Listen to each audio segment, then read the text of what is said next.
नमस्कार शेतकरी मित्रांनो, तुमचं नवीन व्हिडिओमध्ये स्वागत आहे।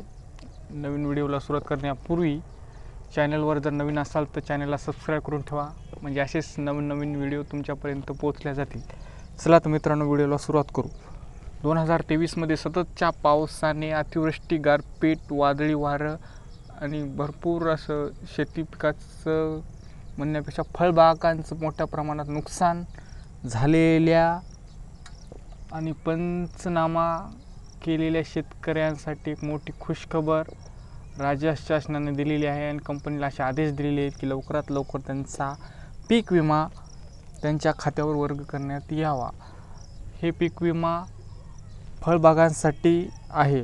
त्याच्यात संत्रा, मोसंबी, काजू, डाळिंब, केळी, आंबा, स्ट्रॉबेरी, पपई, द्राक्ष हे असे फळबाग आहेत। त्याच्यामध्ये ज्यांचं कोणचं शेतकऱ्यांचं फळबाग असेल 2023मध्ये, ज्यांच्या शेताचा पंचनामा झालेला अशा सर्व शेतकऱ्यांना 814 कोटी रुपयाचा पीक विमा लागू करण्यात आलेला आहे आणि त्याच्यात जवळपास 2 लाख शेतकरी हे पात्र झालेले आहेत मित्रांनो।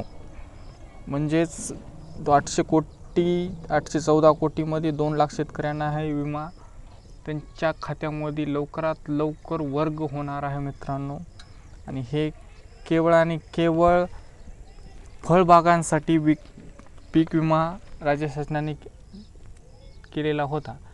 चला तर मित्रांनो, हे छोटंसं एक अपडेट तुमच्यापाशी घेऊन आलेलं। व्हिडिओ जर चांगला वाटला असेल तर व्हिडिओला लाईक करा, सबस्क्राईब करा।